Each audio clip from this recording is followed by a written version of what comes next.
Ladies and gentlemen, welcome to the Jittery Zeitgeist, your one-stop shop for hip-hop discussion and your home for cultural conversation. My name is Bad Eater, rapper, writer, and proud beatmaker. I'm joined by a panel of hip-hop heads, starting with podcast producer of The Dick Show, rapper extraordinaire, and musical workhorse Riley the Vizier. Yo! And I'm also here with legendary hip-hop producer, beat genius, the White J Dilla, Cranberry Dave. Hey, what's up? And finally, you've seen her channel, you've heard her rants, rapper, writer, and internet legend, Trixie the Golden Witch. Hello, everybody. All right, so this here is a discussion show, split up a little bit. We start out with a little bit of hip-hop talk. We're going to end the show off with a little bit of an album review. And ladies and gentlemen, we got a good topic for you here, dream collaborations. Now, Mr. Cranberry Dave, earlier you were talking about how you had a couple ideas for that. Why don't you lay it on us? I do. Well, have you ever heard of Bruno Mars? I think he would be great with a guy called Abby the Nomad, who my old boss turned me on to recently. He's like he occupies a pocket of what I guess I would call like third wave house, like trap house, and it's very interesting to like see that kind of upbeat stuff with all these drums that I'm used to like in Migos songs and shit. But I think Bruno Mars would add something just indescribably magical to that flavor of sound, and he doesn't ever disappoint on a feature. There was a while around like 2016 or 2017, channels like Frank Jab C were really into like bringing out that more upbeat trap tutorial. I don't know if you make hip hop, you fucking yeah. I was about to say if you make hip hop beats, Frank. You live on fucking tutorial videos just all the fucking time. There was like fucking Witch House, Ocean House. Witch House sounds all fun. right. Thanks, Dave. We'll have to. Sorry, Witch House sounds You're all fun. good. We'll have to bring that back from the grave. Zombie Witch House. I get you about the tutorial videos. It's at that point it's really up to like some weird celebrity's discretion what gets I guess disseminated into the collective unconscious in terms of like amateur hip hop producers. Everyone made a lo-fi track after the Frank Jab C video. I definitely accredit the Frank Jab C how to make J Dilla and Nujab S beat video to like why lo-fi hip hop exploded, because if you watch this video, he explains very simply, like, all right, you just take a drum loop, take a sample, and loop them over each other. And it's like for a lot of, young people, this was like a wake-up call of like, oh, it can literally be that easy. Like 5 tons tracks, of people just went for it. I mean, that's, I think, how a lot of people start off making beats. Like, personally, I was in fucking high school. I found this thing called audiotool.com, and it kind of had these features where you could make your own drum beats, and if you could figure out the really weird way it worked, you could potentially make your own audio. But for the most part, it was really just like a sound bank where it would take everything from Looperman and then position them in each of their respective keys. So you could just open up this bank on the side and just start pulling in sample after sample that's already preloaded on there. And it had like this feature where you could automatically send that shit to SoundCloud. And That's I just really basically powerful. It was really good as like a beginning beat making thing, because you weren't making fucking phenomenal beats, but you were learning what makes a beat interesting, or like, and you could immediately get feedback by sending it out. It would already automate like a post on SoundCloud for you that would have like really hashtags that would have people find it. I had gotten my first exposure was through GarageBand, because my parents got my brother a computer that, an Apple computer that just had GarageBand built into it. So, like, I learned a lot about structuring songs through that, and like what I wanted the structure to be, how to create like different tones and the shifts through that. Even though all the samples that I'm using were generic to the point that I've heard them in countless places, especially TV show soundtracks where, they don't necessarily give them a ton of budget. It's just like, here's a composer sits down in Apple Music and throws some loops together, and, you've got it's like the director's nephew. They just bring him in and make him make beats. And I have heard composers who have used those generic things in really interesting ways or incorporated them into great compositions, like Yuki Kajiura, my favorite anime composer. But there's a lot of great stuff that has been made from just the stuff that's built into these programs. But also, like, as somebody who, you know, focuses a lot on the production end of listening to hip hop and stuff, somebody like a JPEG Mafia who like every single sound is specifically tailored to that moment in the song is like, that's the holy grail, you know, is like nothing is unoriginal unless it's being used in like a totally weird postmodern inventive way, you know. We got Mr. Cranberry Dave's idea for a collaboration. I wanted to move a little bit down the ladder here. Or if Trixie has one. I do. As somebody who came up in the 90s and also listened to a lot of nu metal and played a lot of Mortal Kombat, I have been heavily influenced by the wave of Mortal Kombat style rappers that came out out of SoundCloud. Obviously, I think the person who sort of popularized these samples was Space Ghost Perp on the Blackland Radio 666 mixtape. But Denzel Curry, who's been my favorite rapper for a while now, you know, he heavily used that in his early days when he was with the Raider Clan, and another person who had an entire song called Kitana, named after the character from Mortal Kombat, was oh damn, her name slipped my mind, Princess Nokia. And she has a whole song, Kitana, Kitana, Kitana, Kitana, Mortal Kombat, I'll see you in Lana. And I was like, how is it that Mortal Kombat, which already like uses hip hop music in all its advertising, how did they not 4 years ago put those two on a track together about Mortal Kombat? Denzel Curry and Princess Nokia, Mortal Kombat song. That's my ultimate dream collaboration. It's got to sound like some kind of like really heavy fucking remix of the original Mortal Kombat theme, so it's got all that 90s fucking heavy dance sound, but then with just like trap, and both of them just, you know, in the high register, heavy flow, fucking ultimate style, you know. Katana, katana, katana, katana. I am the one, the way I turn, don't need a gun. But but it's all about Mortal Kombat. I don't care how cheesy it would be. It would be fucking awesome. I mean, they kind of did that with Jit and Denzel when they did that. Jit and Denzel, Scorpion the subject, like that whole thing. I know it wasn't a Mortal Kombat themed track, but it was like that. I just wanted Princess Nokia and Denzel specifically. Yeah. And you guys remember, I was going to say, do you remember the 21 Savage, what was it, Immortal, where he did like a song for, I think it was Mortal Kombat 11. And I remember stumbling on it after forgetting it existed. And you get about like 3 bars in, and you can tell like he just got his check and was like, I'm just going to take a song I already wrote and just write Scorpion instead of the N-word. I have not heard that, but that sounds hilarious. Fucking the fact that you said it was called Immortal particularly stuck out to me because there was in the 2003 game Deadly Alliance, there was a tie-in track from a nu metal band called Edema called Immortal. That I was a huge fan of at the time.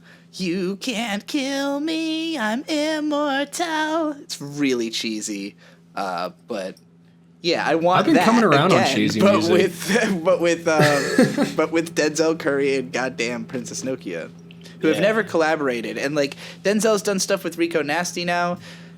I haven't been satisfied with the stuff that they've done together. I want a better Denzel and Rico Nasty song as well, you know. Because their collabs have been incidental so far. Well, I've already been labeled as the guy that will always defend Denzel Curry. I've always said that his music is a 10 out of 10. And I will say, on Unplugged, Rico did one of my favorite things rappers do is whenever they pop in just do the ad-libs. That's one of my favorite ways to feature an artist. Like whenever you had fucking Schoolboy Q doing the ad-libs on Pneumonia by Danny Brown. That changed the song in such a good fucking way. Without him in it, you don't feel like that real urgent aggression. You kind of like you get that out of Danny Brown, but Danny Brown is more of a spectacle where you have like Schoolboy Q, and they like mixed his ad-libs into the beat where they're almost like an instrument in the chorus. It's really fucking cool. I'm glad you had a deep cut example, but to me the obvious pick to talk about that is Sicko Mode, where you got like the someone said, motherfucker, someone said. That's like I actually forgot about that, but you're totally right. That would have been an easier one for me to do. That is what tops the song off. Childish Gambino and Chance the Rapper's only feature is Chance saying, all she needed was some I All she did not needed was like some. that one. All she needed was some. All she not a needed was fan of some. that All she DJ needed Ski was does a some. lot of that shit. That was amazing. That's such a good troll because if you've seen Atlanta, then you know that Donald probably doesn't like Chance. What do you mean? They were never Please gonna make tell an me album about this. together. Have you seen Atlanta? No, I so want to, in- but You I should just definitely watch Atlanta. season I haven't seen one and- season 3 yet. So. In season No, one and season let me make the two- disclaimer real quick before you say anything about Yeah. Atlanta. I am so bad at watching TV. I'm only good at listening to music. Whenever I start watching TV, my brain starts fucking darting in different directions. I have to really If it get helps, hooked by a show. There's a lot of trap music in the show, so That will help. It is My My also girlfriend kind plays of a- trap music so I can fall asleep. It's and also stop the hitting. show's directed by Hiro Murai, who mostly directs music videos. So if you've seen like the Earl Freaks Sweatshirt and Hive Geeks video, or Oh, he the- did Hive. he did Hive, he did This Is America, so if you like those kinds of dark, weird, seedy music videos, the show feels like that all the time. I've seen clips where it's Zaza Beats fine ass walking around, so I was pretty Yeah. hyped about that. She's really cool. In the show, there is a character who's an industry plant who wears Chance-like clothing, who just starts off as a nice guy, but then once you are working with him in the show, or like Ern's character and Paperboy the rapper he manages, once they're like working with him, he's just like an asshole all the time and like yells at people Yeah. and stuff.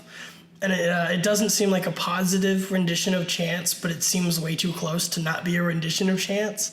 Yeah. That's really So- fucking funny. And they kind of- always had a fan base who wanted them to release projects together, but they kind of just never did that, even though they kept saying they would do a mixtape together. I almost kind of viewed that character as like I totally agree with you that it's probably based on Chance, but that they like obfuscated it by giving him the cultural spot of Lil Yachty. Okay. Like what the character is doing in the show is where I think like Lil Yachty was at in his career of like very commercial, super young dude who was just kind of like being pushed through the industry by like, the people around him. But the attitude, like there's no way Lil Yachty is fucking snapping on anyone at Lil any Yachty's on level. Reese's Puffs. He doesn't This need is so anything sweet. at all. I've seen him in Balin Levine videos. He's a nice kid. Chance has that simmering intensity that because like if you watch something like the Sunday Candy video or like any of his live performances, it's like this is a dude who is who's gonna like commit to practicing the bit all day every day until the day of release. And if one of his dancers is not as committed as he is, what the fuck are you doing on my stage? And I respect that to some degree, but the way the character's portrayed in the show is like obviously enough of an over the top asshole that like it comes off like he gets off almost on like a having this like very manipulative, abusive way of telling people off. Honestly, that would Well, be a that's dream the- collab if it hadn't already happened. Like, I fucking hate whenever I see videos of rappers yelling at backup dancers because for some reason in my brain I can't put myself in the mind of the rapper. I put myself in the mind of the backup dancer. I'm like, I probably would have fucked up that two-step and got screamed at by Travis Scott. That probably would have fucking happened. That's why one of the most magical clips on the internet is Kanye West shouting down Chance the Rapper for Why trying. your album flopped, bro? Oh my god! Because I know that he had to do that because that's the only way that you could probably reach someone like Chance, who like that is the level of, of aggression that he probably is used to in his childhood or something. That like that Whoa, only you're Ye, like, only Papa like his Ye dad. could be his dad. Yeah, exactly. Yeah. Like. damn. Well, We're doing a lot of armchair psychology psychology on Chance the Rapper. I love Look, it. I read the man's bars. I met Kanye West. I'm never going to fail. Like, Yeah, he really missed that call. Like that fucked up on him. yeah. But real quick, I wanted to throw in Riley, if you're still thinking about Yeah. collaborations, I got one No, locked and loaded. I know my collab, of course. Perfect. Let's hear it. R.A. the Rugged Man and David Diggs are two of the fastest and most technical That's an lyrical interesting one. rappers that have ever existed. And they're on I like that. very opposite ends of the hip hop spectrum, it feels like. It would probably be pretty hard to connect them. I've been sitting here thinking where these hip hop connections from David Diggs go and end, because like he doesn't work with a lot of people, and it's not because of his skill. Obviously, after Hamilton, everyone knows he's just like top 10 fastest rappers, and he still isn't like collabing with a lot of people. And it's just interesting to see that, obviously he's got the Bay Area connections and stuff, and then New York, probably because of his time in theater in Hamilton. But then you have like R.A. the Rugged Man, who spent most of the last 20 years overseas and banned from the hip-hop industry. So he also doesn't work with anyone, but sort of an imposed isolation, as opposed to the way Daveed Diggs has his sort of personal isolation and staying busy with TV shows and stuff that he does. Never bored a day in my life, he said. Ari the Rugged Man was just like blackballed from the industry in the 90s. He was one of the only artists that like Wu-Tang was told they couldn't work with because he was too savage. And he had this huge redemption arc of mellowing the fuck out over the last 20 years. And he's come back to America and like he's doing like shows and stuff and going around the country doing these little tours. And by little, I mean, 100, 200 people at a show. It's really nice to see him back. I don't know if you saw the clip the other day on his YouTube channel of him having just played the Apollo Theater, and it was like crying about his dad. Yeah, he was literally crying because his dad like had told him that he would be able to do that one day, and it never happened during his dad's lifetime. But now he finally did, and performed a song about his dad and all. So he was like, it's like really gratifying and heartwarming to me to see someone like as old, like much older than myself, like still kind of reaching like heights of their career that they're that like sincerely fucking like affected by, that he like felt the need to break out his phone and just start going because he was like so emotional about it. Like, I need to capture this moment. And I was like, fuck, man, that's great. Good for you, man. One of my favorite moments in fucking hip-hop history was R.A. the Rugged Man on the Wu-Tang track Give It Up. I think it was part of like a Wu-Tang compilation. Yeah. And I would fucking kill somebody to get Daveed and R.A. the Rugged Man to rap about Agent Orange like he did on Give It Up. Yes. Not Give It Up. Not Give It Up was the one where it was... No, it was the fucking one he did with... was it Skywalker or... I'm trying to remember. But Give It Up's fucking great too. He has a few songs about Agent Orange. Only every illiterate internet critic... What was it? Only every illiterate critic will fucking get it. All that shit you heard about me is probably true. You heard I got the AIDS virus. I probably do. Oof, I love him, fucking bro. phenomenal. He's, as he calls himself, he's a legendary loser. Tracks on All My Heroes Are Dead, his most recent album, are just timeless. Like, they feel like early 2000s tracks as much as they feel like current hip-hop tracks. Just to throw it in there, it was Uncommon Valor, by the way. Uncommon Valor was okay, yeah, that was... I want that style of RA where he's going deep into that, like, how the government personally fucked up his life. The one about and his Daveed dad. talking about... Yeah, and I want Daveed to talk about how the government personally fucked over his community. Throw him on a track, throw some white noise behind him. We got a fucking hit, baby. Oh, yeah, I agree with you 100%. You got me... You really got me thinking about clipping and stuff and the collaborations they've done. There's one interesting story from them about the High Pistol Cree feature that's on Work, which is... Cock Pistol Cree. Sorry, yeah. Which is one of my favorite... she introduces herself, High Pistol. That's true. It's a great song, great verse, and they talked about the way that they found her was that she appeared on like a DJ Mustard tape as just like some verse on there, and they had made the work beat and thought her voice would sound really cool over it, but they couldn't find like any information about her, had no idea who she was. I think they found like a publicist or someone connected to her and mailed the beat, got no response, and we're just going forward with just doing it, with just Daveed, and then all of a sudden, like, they get sent a verse, like, out of the blue at some point, like, oh, shit. So, even the collaborations they have done, I get the feeling a lot of it's not, like, people they necessarily know. It's more like, oh, it would be interesting to have Gangsta Boo on this song, like, let's see if she'll do it, and then if they do it, then cool, it's on the song, which makes me think that there is a good shot that R.A. the Rugged Man, like, if it just so happened they had a song that they were like, this would be a R.A. song, it would make sense. But I feel like they'd have to set out with the intent of doing it, and I don't know, maybe they don't like R.A. the Rugged Man, or maybe they do. I think it would be a great collaboration. I think it would be cool. Speaking of clipping, I personally think Aesop Rock, William Hudson. Okay. I don't know William Hudson. He's one of the producers, Jonathan and William from Clipping. Oh, okay.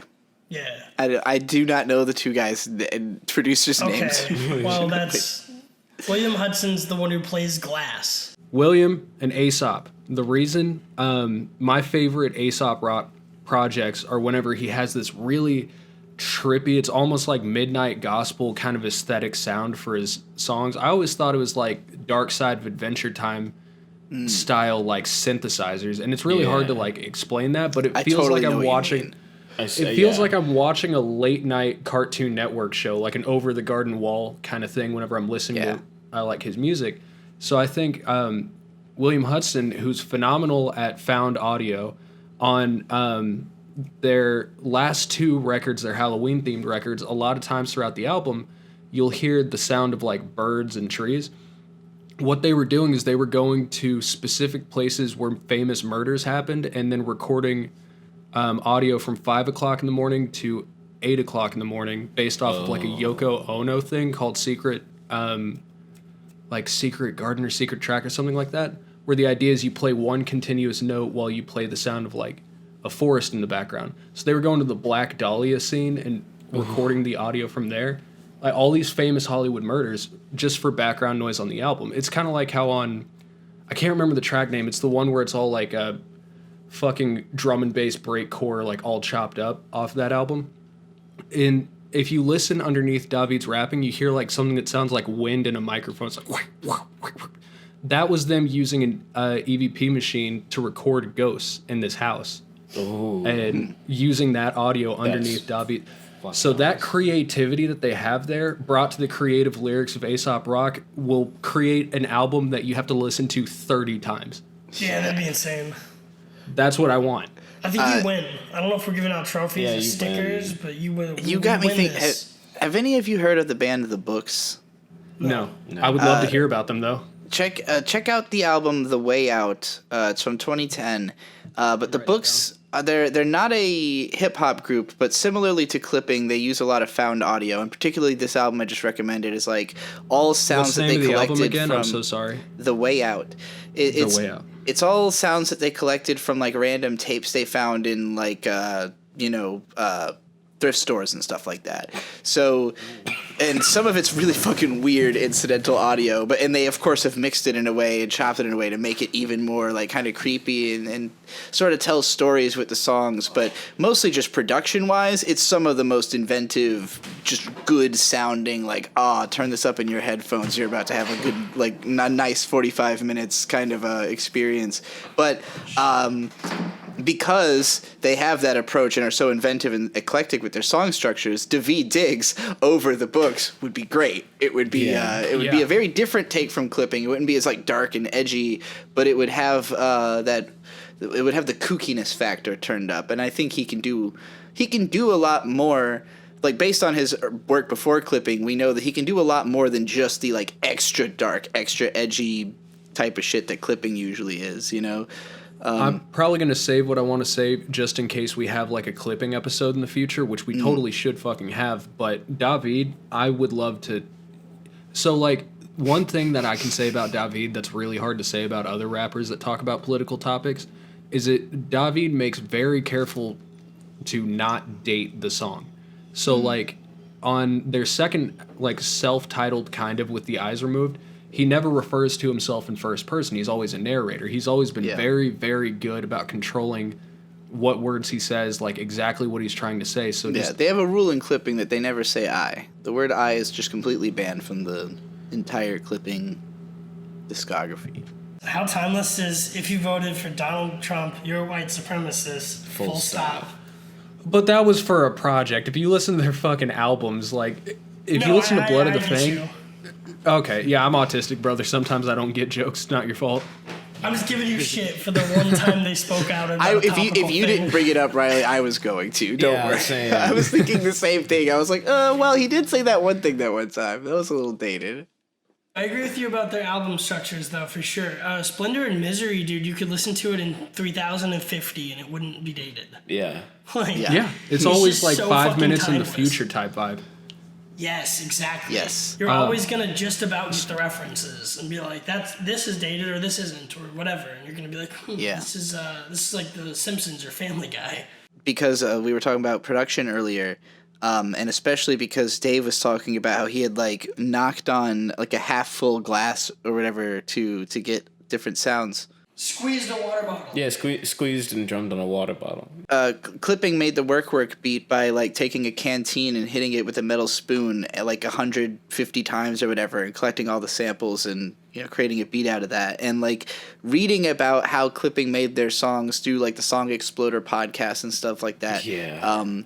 Like was basically what made me realize back in 2013 that it was possible to like produce beats without having to have all the equipment. And like obviously Clipping can do what they do because they do have all the equipment and they use all of it, but like it's only like they wouldn't need it. They could make albums without any of that stuff. It's just they have it, why not? Like that's the fun part, is like just doing sound play for them. But like I immediately made a whole album where, the beats are the sound of my window dropping and me crushing a can and a lawnmower going off in the background, and like that's how my rap career started. So I owe a lot to Clipping in that regard.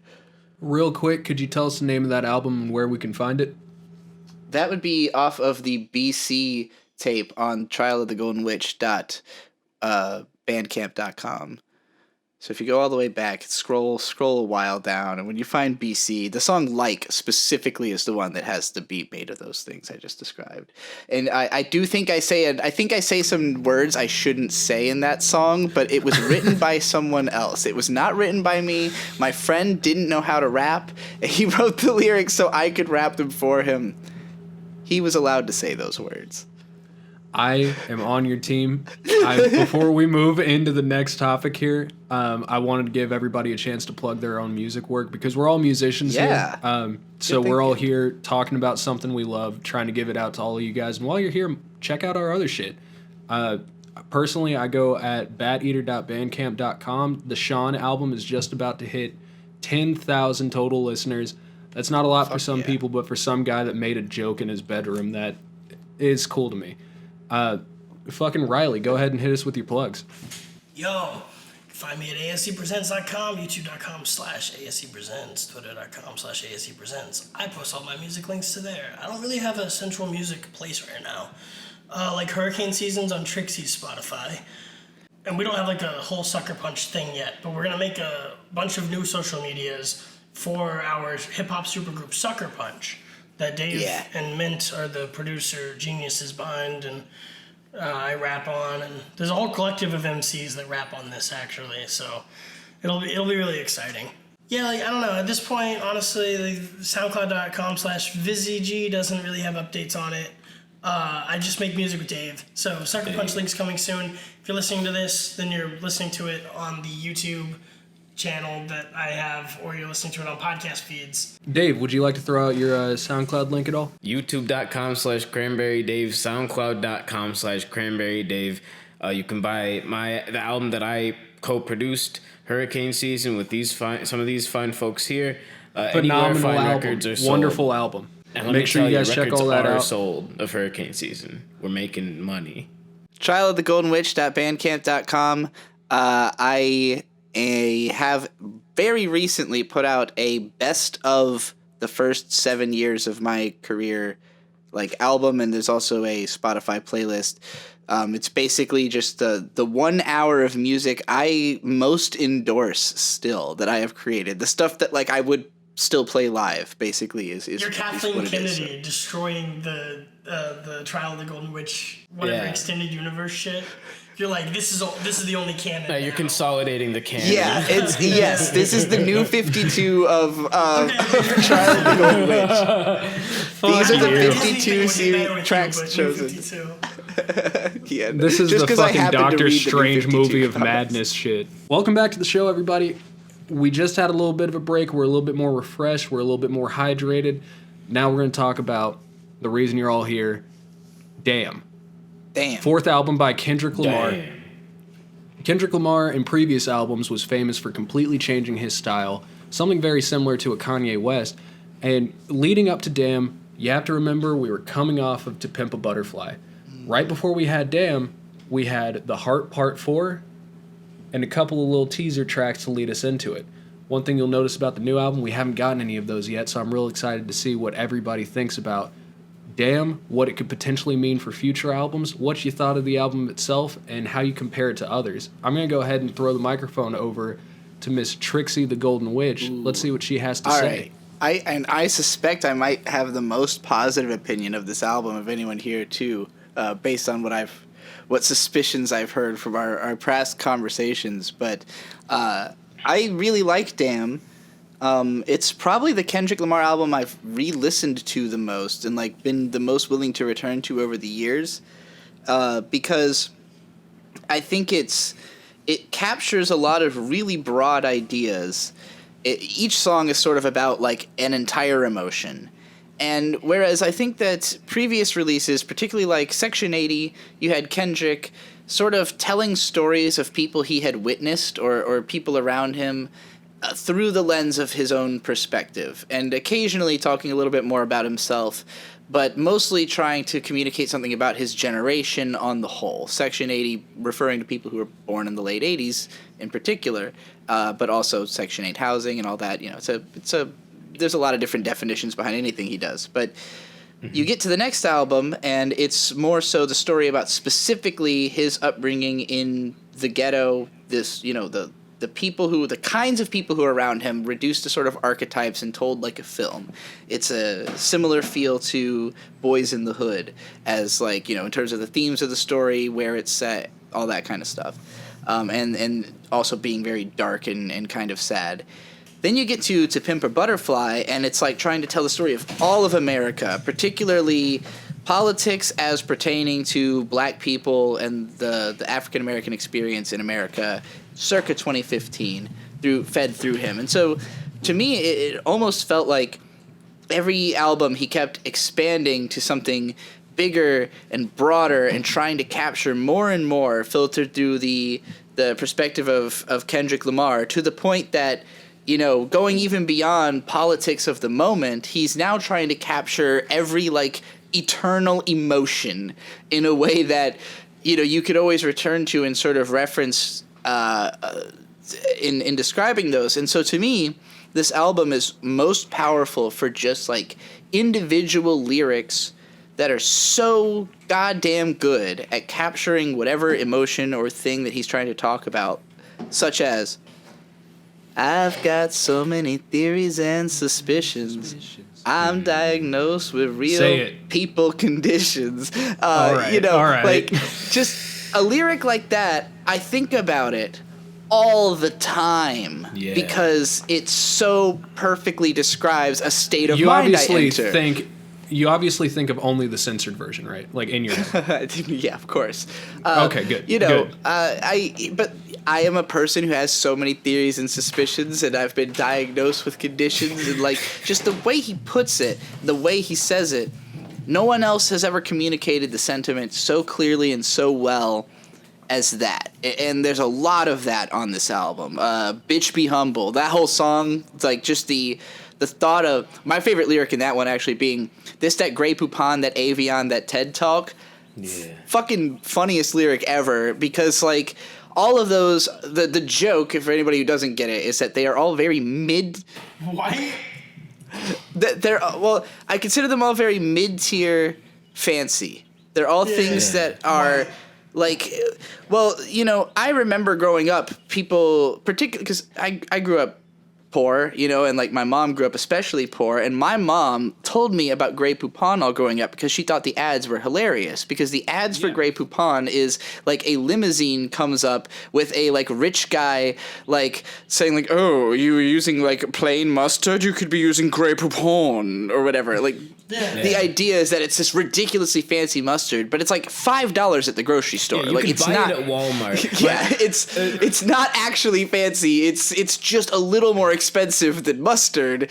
You know, so like Avion, same way. It's just an expensive bottled water. And TED Talks, of course, you can just watch them on YouTube, but they make you feel smart. And like for him to compare himself to a TED Talk and to compare a TED Talk to Grey Poupon all in the same sentiment, god fucking tier lyric. Like, he's basically saying, I get like, what you yeah, you mean. know, I'm just a little bit smarter than, like, average, and so I could, like, I'm like a fancy version of a regular thing, you know?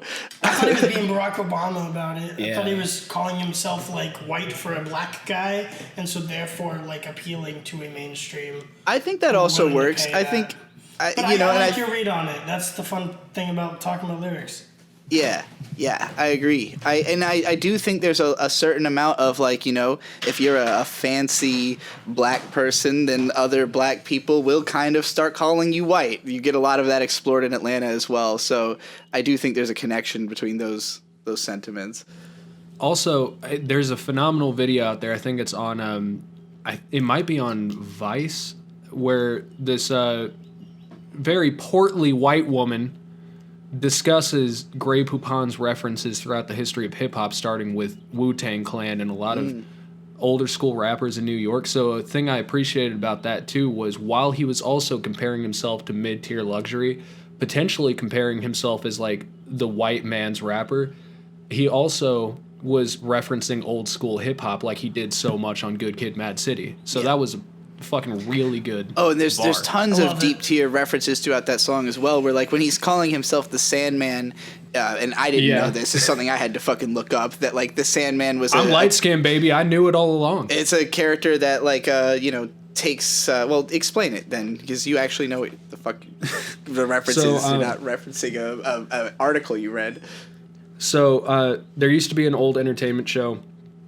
I'm pretty trash at the name. Basically, they would kind of let people go up there, try out a thing, like go up there, talent show, that shit.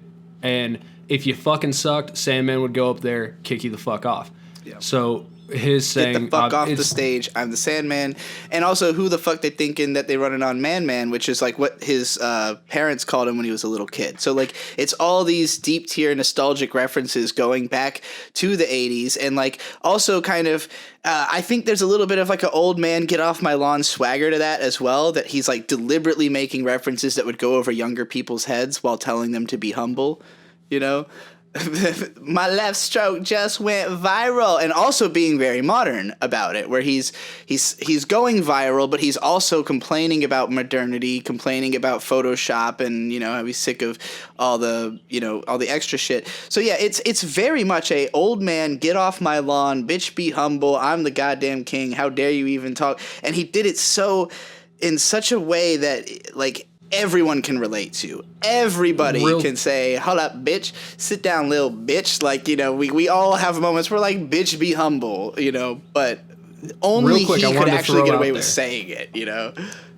I'm so sorry for interrupting. I really wanted to throw out there an interesting little fun fact with that my left stroke just went viral thing. Mm-hmm. So you'll notice immediately after that he says, right stroke put Lil Baby in a spiral. So whenever I listened to this album probably 3 or 4 times since we talked about reviewing this album. I listened to the original, and then I listened to the collector's edition where it goes in reverse. I've listened to different, but the thing that stuck out about that to me was I had to Google, was Lil Baby even famous when Damn came out? The answer was no. The length between Kendrick's last album and his next one involves Lil Baby's career starting and getting as big as it did. Yeah. Isn't that fucking crazy? That is crazy, because I was like, surely it wasn't a Lil Baby reference, because, like, that would have been the talk of the time. Like, you know, but no, yeah, Lil Baby wasn't a thing yet.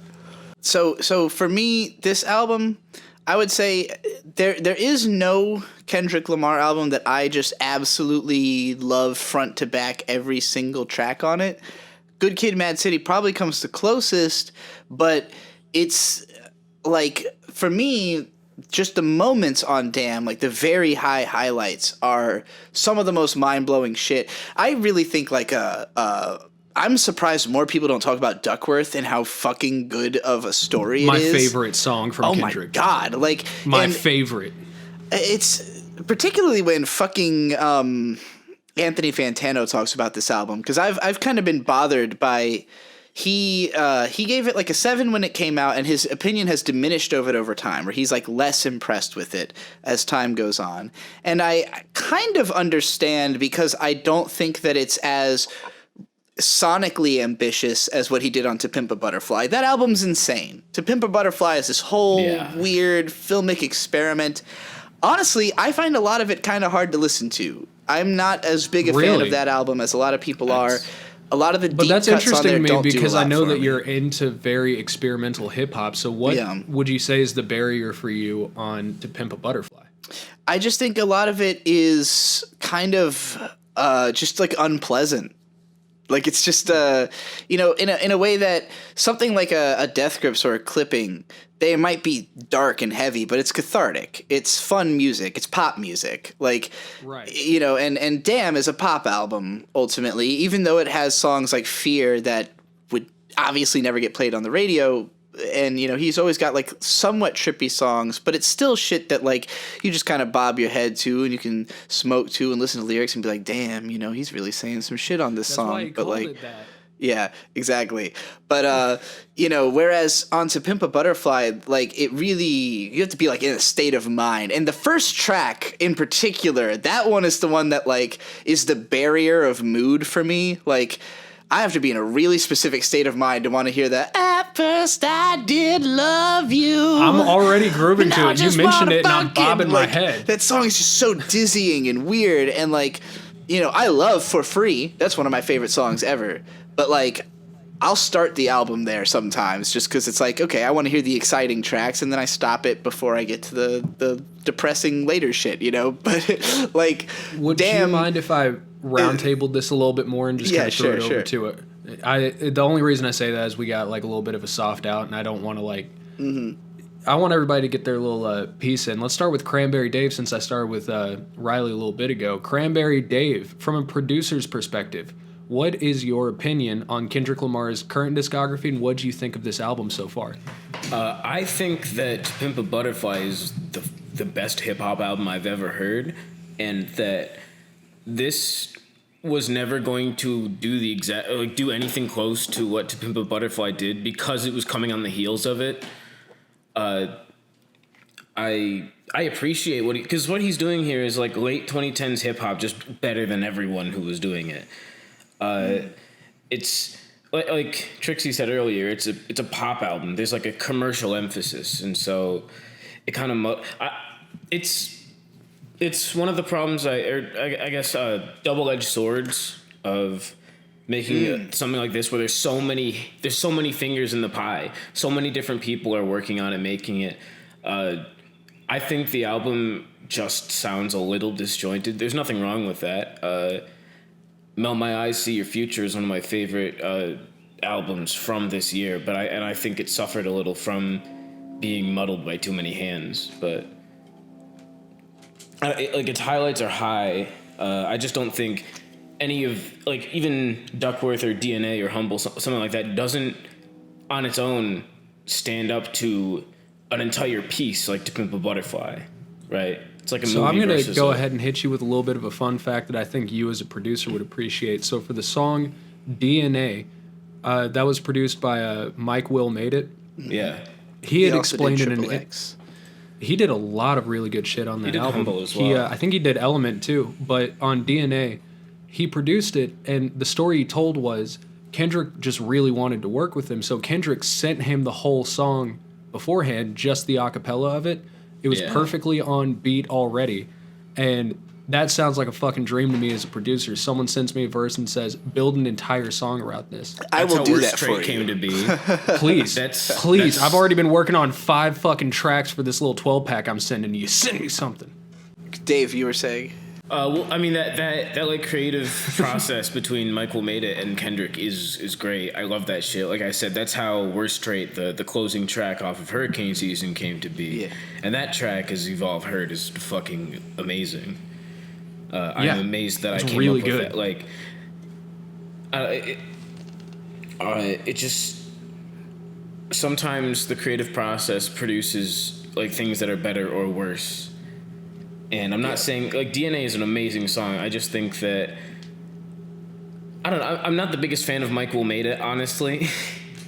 Really? That's fair enough. I mean, I will say that I think DNA is the song that has maybe like fallen off in impressing me the most. on this album in terms of like the first time I heard it, I thought it was fucking mind blowing because it's just he's coming at you with all this shit, and then you hear the news clip, and then that boom doom doom, give me some ganja, and then just he takes the fuck off for the whole second half of the song.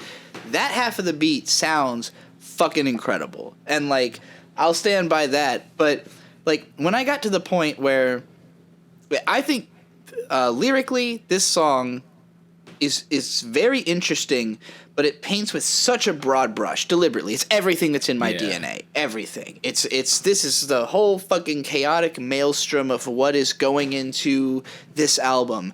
And so it's deliberately very indirect and chaotic, and I like that about it, but it is a little tiring. It is a little bit like one note, especially in the first half. And in the second half, it's also kind of unclear what the hell Kendrick is actually trying to say. Like even after reading the lyrics, it's like, what are you? Yeah. You know, like I get it again in the broad emotional sense, but specific bars don't feel like they have that weight. Where there's not like an incredible wham bar in this song. There's lots of stuff that's really fun to sing along to. You know, like the boosters, ball of their forgiveness. I was there for you. Soldier's DNA born inside the beast. Like very fun, very fun. Not super meaningful. And when you go from that into Ya, I think the most interesting thing about that is the super dizzying tonal disconnect of like you go from this heavy, manic, screaming song right into the super wavy, chilled out, I got so many theories and suspicions. And like Ya is a song that I almost don't think works on its own. I think it like only works as this weird, like you've just shot up above the clouds and now you're floating around and you don't know where the fuck you are, like that kind of feeling. And then Element grounds you back down, you know? And so like that 3-song stretch to me almost only works as an album. And there's songs like Feel or Pride I probably wouldn't listen to on their own either. Pride in particular is a little long. For a song that has such a fucking knife-like jangly beat, it's painful to listen to, and I know that's kind of the point. It's a song that it's self-hatred in musical form. Maybe I wasn't there. That's one of the hardest like lyrics to fucking think about. Oh man, I went through a fucking breakup and I literally was face down in a corner in a room just singing "Maybe I Wasn't There" to myself out of my fucking manic depression. There's like certain parts of Kendrick's discography, and Dave, I'm gonna throw it right back to you after this sentence. But there's certain parts of like Kendrick's discography that have stuck with me throughout my entire life because that was one of the like rappers that I like. Obviously, the first album I bought with my own money was Illmatic, but that was me like really falling in love with the idea of hip hop, and then Kendrick was the first rapper that made me go, "Oh, I now have a favorite rapper." Yeah. I feel the same way. I feel exactly like he got a similar trajectory. Where it was just like, in high school, everyone's watching Fantano, everyone's talking about, oh, death grips. And I, listen to it with my friends sometimes, that kind of like I wish my high school was like that. Sorry to cut you off, but goddamn, I can't imagine high schoolers listening to death grips. That sounds awesome. Dude, no, I just spent all my time with like theater kids and like weird homestuck people. So that's how I got that corner of the populace. But eventually someone, I think it was either I or King Kunta that someone put on, and I'm like, yo, who the fuck is that? Like I've been listening, I've been looking for that one, you know what I mean? Like that. Yeah. I just need one person to sell me on this genre or subgenre, and that was Kendrick for like getting into the depths of, I guess, hip hop, concept hip hop especially. I had been kind of into what would become experimental hip hop before it was like as codified, just because I was listening to Dialect since like the 2000s, and isn't it pronounced Dalek? Like that's MC or DJ Dalek, and I forget the MC's name. He had one of the best fucking opening bars ever. He's like, I'm in a b-boy stance, Reaganomic, and he just starts going in on like this fucking... Sounds right. I think it's dialect, because he says in one song like, this dialect I speak. It's a word that means dialect, but it's like an older word for it.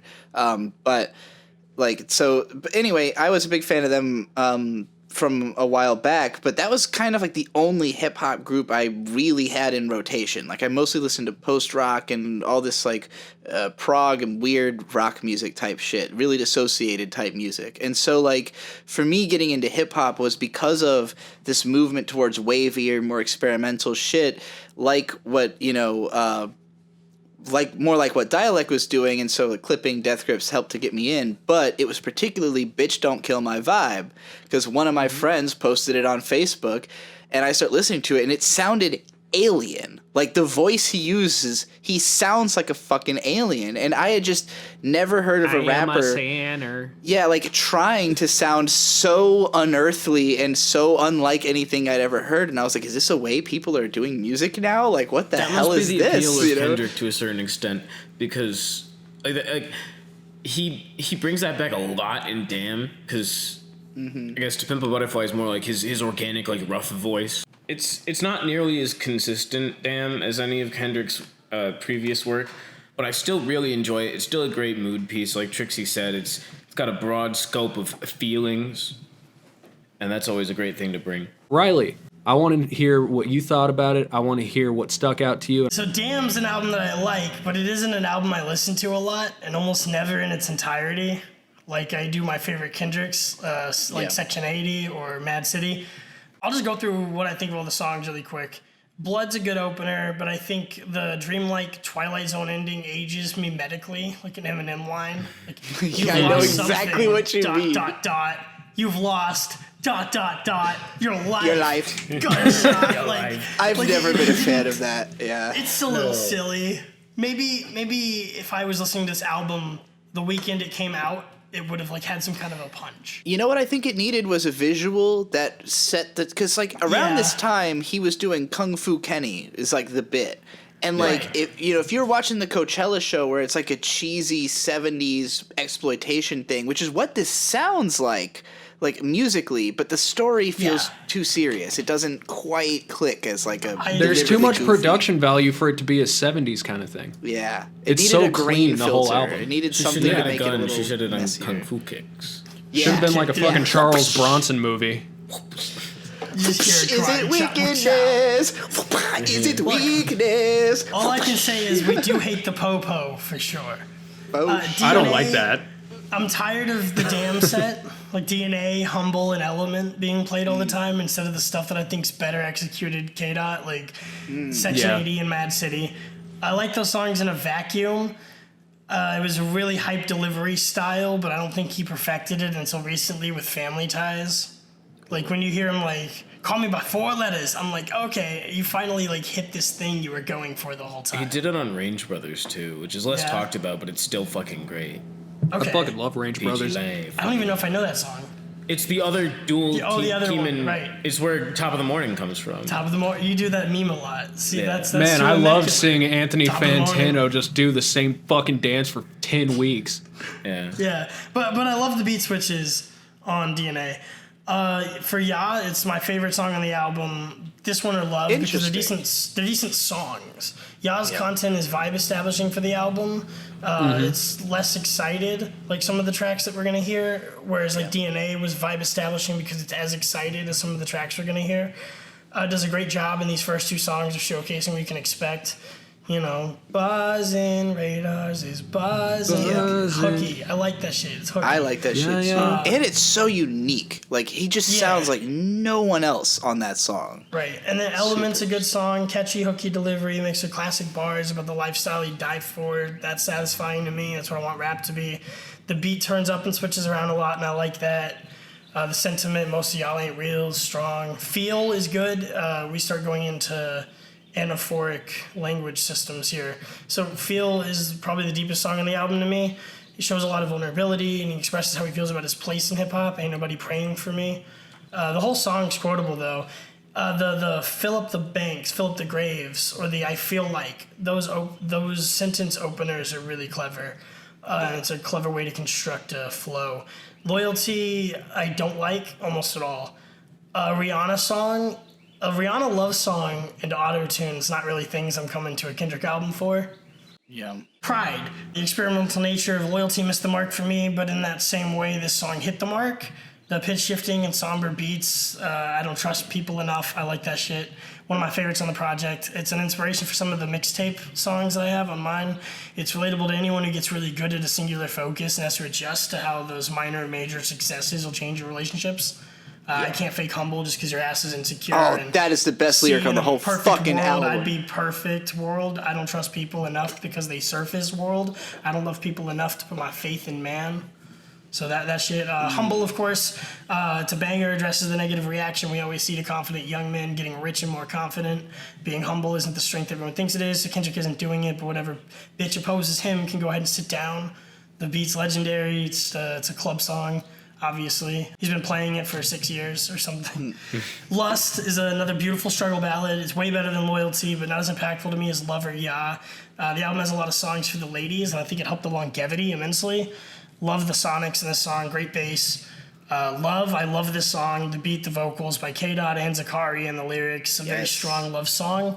My Girl's the Homie for Life, too. Triple X, Kendrick doing DNA and Humble style rap again, but with Bono on the chorus after the breakdown was crazy when I first heard it. Good song for a party, but the sirens make it a really bad song to smoke and drive to. America's reflections of me, that's what Ameri does. I love that. That's a great bar. So, Fear God, I'm just going to wrap up the last three. Fear God and Duckworth get way more personal, a little less about society and a little more about Kendrick's individual suffering and those of his friends and family. He uses a lot of anaphora in this album.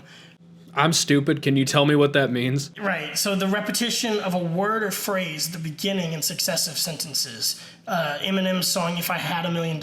So if I had. Oh, so like that. on, what was the song? On Feel, he does that a lot. Like, I feel like friends overrated. Okay, I see what you're saying. Like on my And song, also All on of a this. Sudden, when I go, all of a sudden, I be getting beats it to me left and right. All of a sudden. All of a sudden, yep. Yeah.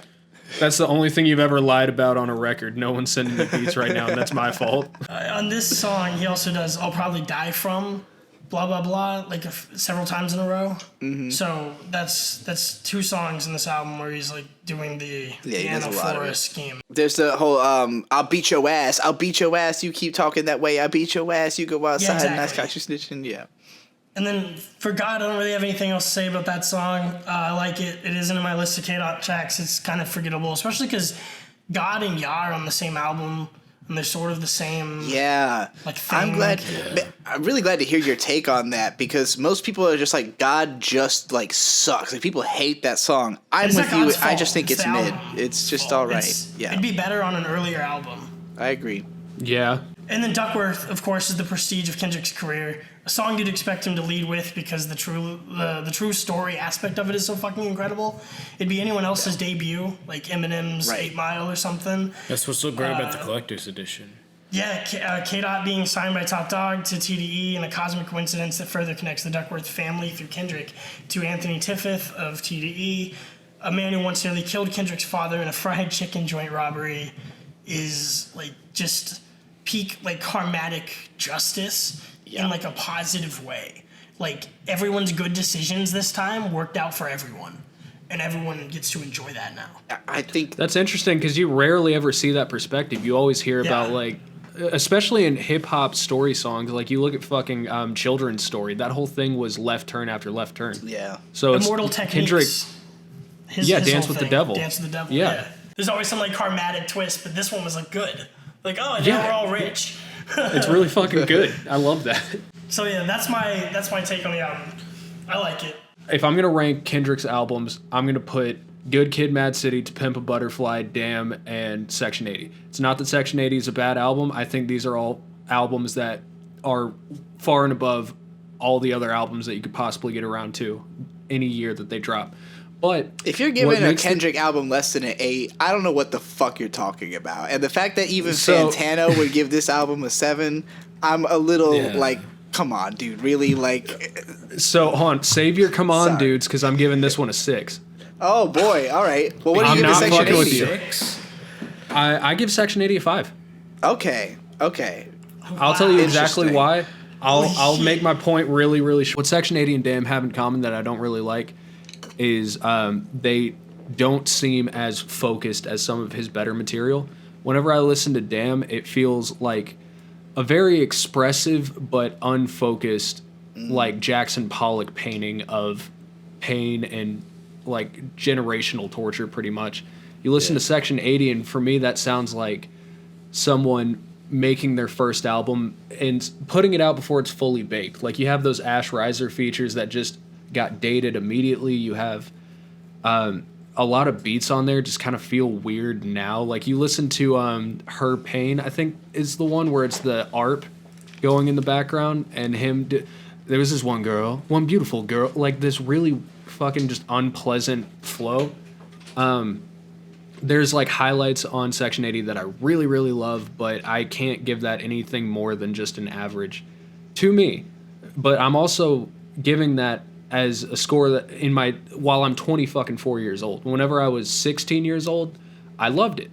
Just as I aged, I kind of aged out of it a little bit. And with Damn, that process was a lot faster.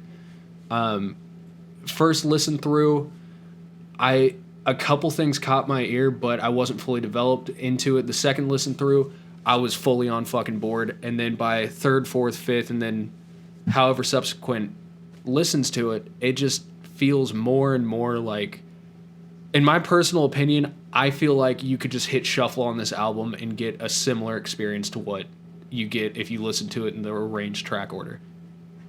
Except for Duckworth being the outro, and obviously Blood being the intro. In the middle of it, it feels like you could put Pride in front of Yah, you could put God right after, like, I think, is God right after Humble? I feel like it could be. Like, No, it's... So the point I'm trying to make out of that, I know I'm being hyperbolic, I'm going to wrap it up, it's that I feel like there are a lot of things I have to get past to enjoy this album that I didn't have to do on previous albums. Does that make sense? I agree with that. Yeah. I do agree with that. I think that I had to get past a lot more manic energy than I kind of expected to get into this album. So I would probably give it like a 7, which I guess is a controversial take in this room. So Bad Eater, we are like sleeping on this album together. Hey, you're the best bedfellow I ever had, friend. Hell yeah. Everyone has their All weapons. right. Meet in the middle of the arena. Let's go ahead and start stabbing people. Okay. Let's start. I want to know, does anybody have a problem with DNA? I kind of already said my piece on this song about... I have a problem with DNA. similar problem with DNA to what you said, Trixie. Okay. My problem with DNA is very simple. It feels more like a commercialized, like, I'm going to get a big moment out of this, as opposed to I want to give people something they can listen to time and time again. I think it hasn't... I think there are elements of this album that haven't held up as well because it was very much trying to be a big, explosive pop album. And to contextualize this a little bit, Kendrick Lamar had never had a #1 hit before Humble. He, like... Ooh, really? It was... there was a great video from... there's a hip-hop journalist called The Company Man. He used to work for Hip Hop DX, and while he was there, he did a video... he had a series about the GOAT, who is the greatest rapper, and he would go into different rappers and like make the case for why they are or aren't the GOAT, and the only thing that was considered to be working against Kendrick was the lack of #1 hits. So then he had the biggest #1 hit ever in Humble, like literally record shattering. So it kind of ended the conversation where it's like, this was the one knock against this guy and he did something about it. But at the same time, listening to the album, Humble feels so fucking out of place sonically on this album. Not thematically. And I can tell you why. It was made by Mike Will, he made it specifically for Gucci Mane, and Kendrick got the beat first. That's really funny. But yeah, it's particularly the placement it has on the album is very weird to me because Pride is loud as fuck. The beat is overwhelming, this heavy hitting poof, cock, like the whole way through. Yeah, the old boof cock. And Kendrick's lower in the mix than the drums. Like the drums are ridiculous, right? Then you get to the next track and you hear that boom, boom, maybe it'll never me, boom, boom. But then the beat kicks in mad quiet. And it gives you this moment where you have to turn up your system. I think it might have been on purpose. I think they wanted to create this effect of making you go, oh shit, Humble coming on. You know, like gotta turn it up, but like you have to turn it up. It sounds so quiet in comparison to Pride. I'm going to jump in here real quick. I wanted to point out that one of your better videos that I've seen, that you've made has been about Rick Rubin's engineering style. So it's interesting to see, anytime we really talk about hip hop, I like that you do go into, well, you got to turn this part up, or like, this thing's so fucking buried in the mix. But I also wanted to point out another thing that you had said that I am going to apply to this album here is on the most recent 3-part episode of the new Void Gazers podcast, you had pointed out that you weren't a fan of how Denzel Curry made a specific song where it just kind of came by accident and he ended up being the guy that had to carry the song home. To me, that's what DNA is, because it was him sending an a cappella without really a concept for it to Mike Will, and then Mike Will made the beat for it. That's another like point against it for me. I don't, that doesn't bother me that is the story of the DNA beat, because it kind of makes it feel like at least the beat was made specifically for the song, whereas like you said, Humble wasn't even made for Kendrick Lamar as an artist necessarily.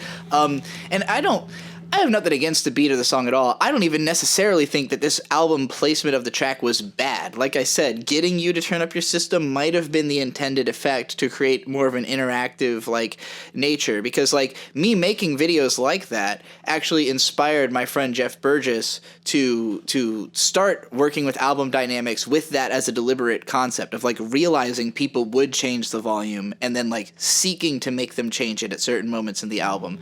I think it's more deliberate, but like it also just very much cuts the album in half, where like you've got this, DNA gets you hyped at the start, Ya gets you into the dreamy mood, Element grounds you down to earth, Feel, Loyalty, and Pride are all this really deep emotional exploration, and by the end of Pride, you're like emotionally drained. It's a journey. Humble is a wake-up call. It's a like, boom, let's do it, we're getting it in again, but like it's just so disconnected where you go right from that into Lust, where you're like right back into the super psychological, deep, dark shit. It's almost like Humble is literally just there to like snap fingers at you and make sure you're still paying attention, it works, but it does feel very weird. It makes me feel like I'm jolting awake suddenly in the middle of the album, partly because again I do think Pride, which I agree with everything Riley said, I think Pride, like message wise, unfucking believably deep song. I Can't Fake Humble Just Cause Your Ass Is Insecure is one of the, just because that's what it's always, when other people have a problem with you, especially with your success, it's out of insecurity, and it's very hard to know that and like still listen to people like just like, hey, fuck you, dude, like I know you're just insecure, shut the fuck up, and like I get that so much, so I feel it.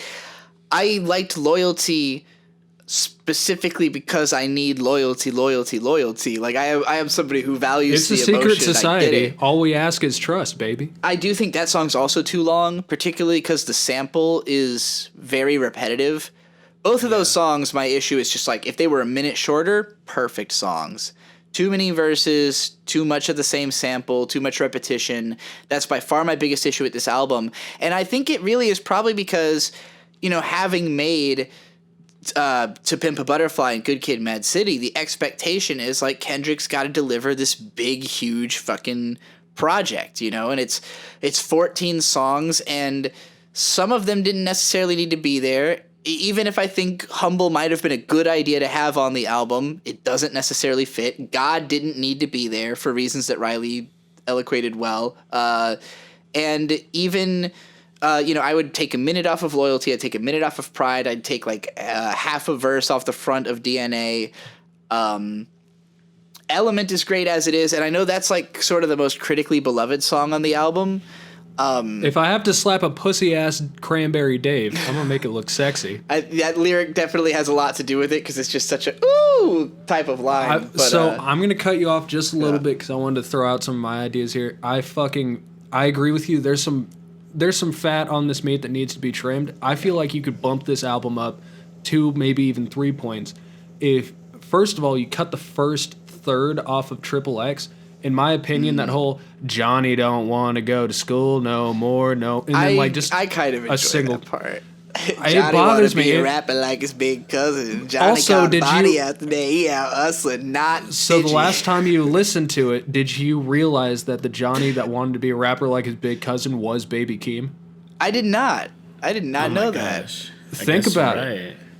So, Oh yeah, I see what you're saying. also Baby Keem, I'm pretty sure he has some writing credits on this album. Nothing like super major, but I think that's an interesting thing to think about. Also, fucking personally, I would chop God off.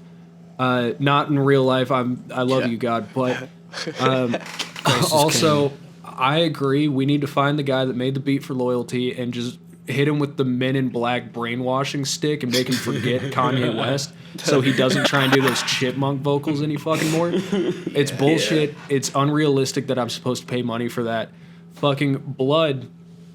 The thing that made Kendrick's previous albums so fucking good was there was a clear message that you weren't beat over the head with. Yeah. With Blood, it feels like him sitting down going like, you know, this album's special. I ran into a woman. Like, he, at some fucking point, he says It's frustrated as... Yeah. He says the word frustrated as frustrated. And every time I listen to it, I throw my headphones down at the ground and I start spitting on them. He's doing that to piss you off, though. Come on. I mean, no, like, I know. Me specifically. Fucking Ya and Pride, I personally love those tracks. I'm also going to point out, no one here has brought up the track Lust. Well, I'm getting there because I do think the stretch of I said it was Lust, beautiful. Lust, XXX, and Fear, those are the songs to me that are like the heavy hitters on the album, where it's really getting in deep to all the specific shit that like that nobody will talk about, where like Lust is about just being a very normal person, and like he goes You really through, stretched that in out. I was really worried. Yeah, it's the I didn't realize what you were saying.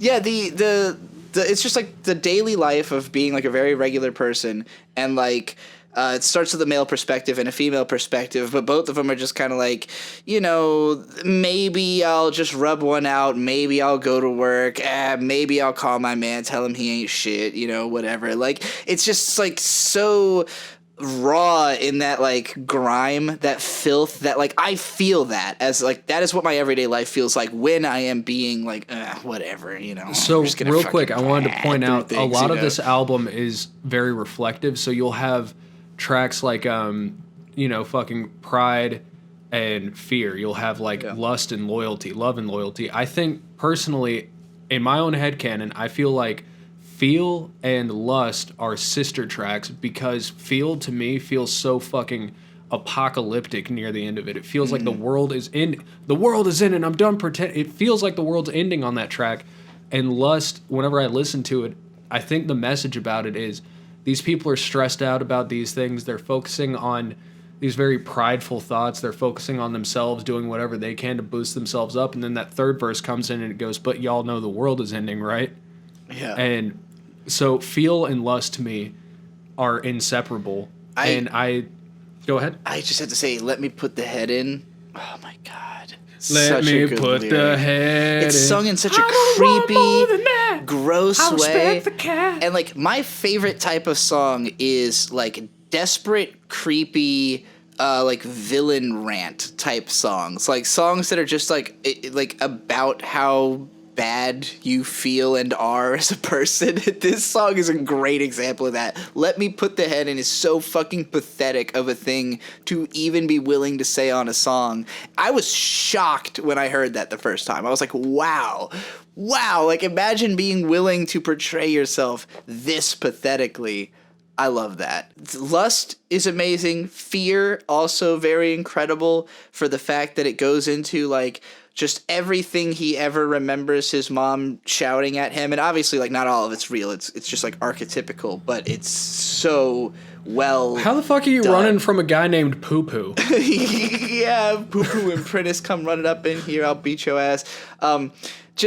it's so vivid and feels so real, and like that repetition and the way that he'll like just lay out like 100 examples really does make you feel this vivid portrait of like, I've watched this guy's entire fucking childhood in this moment, you know, and like, or at least from this angle of approach, and like I very much understand the fear. I get what was so scary about having that constant pressure on you, and like then he starts going into specifically Rihanna getting fucked over by her accountant, and like that being a legitimate like personal fear for Kendrick, which to me that's the most personal Kendrick's ever gotten on a song, to be like something that's not relatable to anybody except for him, of like, yeah, I as one rich and famous person in this sphere looked at another one get fucked over and felt this intense fucking fear, you know, that like at 29 this is what I'm worried about, is that nobody's looking out for me, everybody wants to take advantage of me because I'm more famous than anyone, I have more power than anyone, what can anyone do for me, who would pray for me? Ain't nobody praying for me. And to be able to communicate that in a way that will actually get people praying for you, genius. Like that's what he wanted. Right. He wanted people to fucking pray for him. I'm certain it's worked. He's got these very intense moments of deep and specific emotional like interaction with the listener, or like impact, I guess. And that's the wonder of this album, is it will just sock you across the jaw with something you were not expecting. And like, you know, on Mortal Man, he asked, when shit hits the fan, is you still a fan? And even that felt a little bit more like, you know, like, oh, well, this is a hypothetical, but like, are you still going to be down with me? But now he's like actually testing you. Like, that man gave us Thriller. You think he touched those kids? Yeah, exactly. But now he's like out here saying, let me put the head in. You know, like he's trying to be creepy, trying to say like, you sure you're still a fan? You sure you can still handle this? You know, and like fear is about that like primal fear of what if I just lost everything? And as somebody who has lost things in my career, I can definitely relate to the fear and the reality of having it actualized. So yeah, for me, like Lust and Fear, that's really where the album gets into like the real like knife twisting stuff. And I love XXX too, because I think that it does a great job of capturing the feel of America. Like it's trying to be this, you know, America, God bless you if it's good to you. Like, what does America feel like? It's not a place. To me, it's a sound. And like the fact that he chose U2 is interesting because they're not American. You know, it's an outsider perspective of like, what does America look like to me? And, you know, Kendrick himself is an American, but also an outsider to the mainstream of what America is. This whole album is about sort of his war with mainstream American culture and the media. Like, I don't like it, you know, having that attitude towards him. So, yeah, all that stuff is super interesting. Jump in just a little bit. I want to throw in, we were talking about Kendrick's voice earlier. We were also talking about Kendrick kind of making that shift from when shit hits the fan, are you still the fan, to ain't nobody praying for me. Mm-hmm. I personally, one of the critiques I have with any album past midway through to Pimp a Butterfly is Kendrick's voice going away from, because he kind of used the alien voice a little bit on Good Kid Mad City, but for the most part you still had so many great songs where he was using like his regular voice.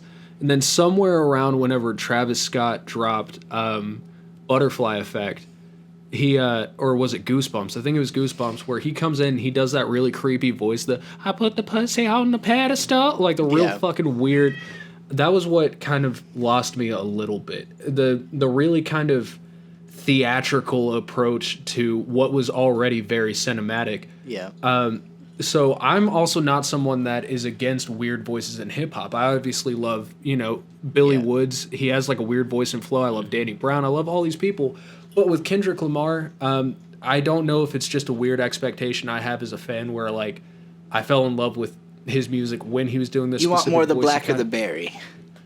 Yes, actually. I fucking, very understandable. Especially that energy. But with Damn, so much of this album feels like it's trying to stand out, and then there's a whole lot of the album that I go, oh yeah, this song's on here whenever I'm listening through it. Yeah, I can see that. I think we need to wrap this up because, you know, we're getting long before here. We do, let me go ahead and I want everybody to give like their final little thesis statement. Yeah. Riley didn't have a whole lot of time to talk during our Kumite section, so I want to start out with him. Cool. That said, I didn't have a lot to say. Loyalty shouldn't be on the album at all. Just throw that away. Okay. Toss out the last 15 seconds of the first 30 seconds of Blood. Just go ahead and throw that away. And then if we could just have DNA muted until the beat shift, that'd be great. And this is the ideal way to listen to this album.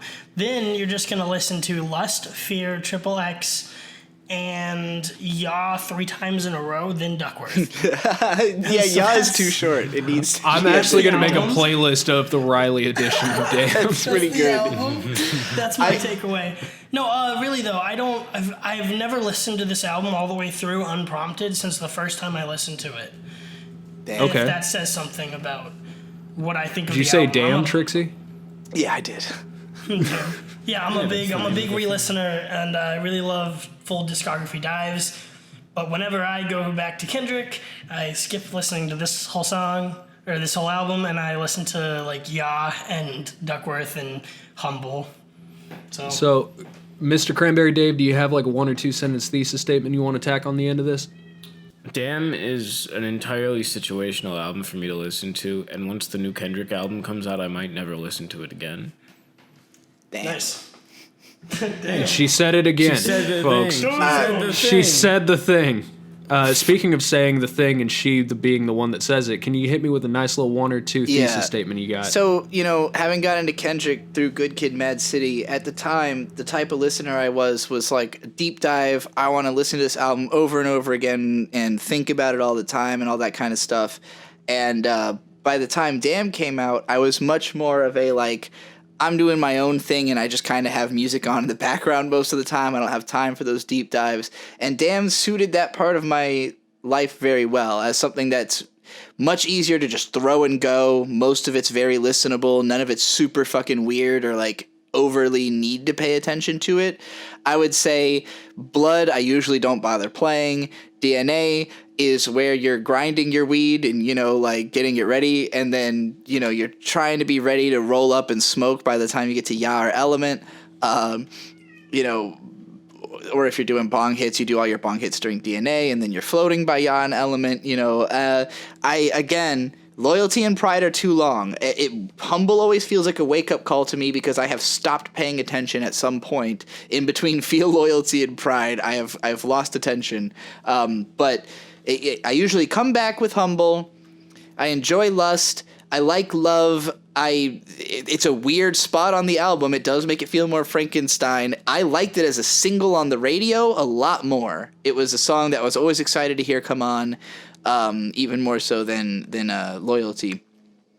Triple X is great. Fear is great. God, Take or Leave. Duckworth, phenomenal song. So for me, this is overall just like a very easy listening album. Do I think it has Kendrick's best songs on it? No, because ADHD is probably still my favorite Kendrick Lamar song. Mad City, The Blacker the Berry, You... any of those are better songs. The songs I and You from okay, my bad. from the previous album. So yeah, I don't think any of Kendrick's absolute best songs are on here, but as a just very easy to listen to throw on and go album, I like it. I rank it the 3rd from best in Kendrick's discography, but for me it feels like the worst Kendrick album because I feel like it's the only Kendrick album I can just throw on shuffle and be all right. Every other album I have to listen from front to back, but I think that about wraps up my opinion. I think that about wraps up the show. Thank you guys so much for swinging by. Make sure to check out all of the links that we guys directed you towards halfway through the show. Thank Links you in the guys so much for description, being too. here. Yeah, for sure. We got Riley, the Vizier. We got Cranberry Dave. We got Trixie the Golden Witch. Thank you guys so much for being here. Absolutely. Bye. See you next week.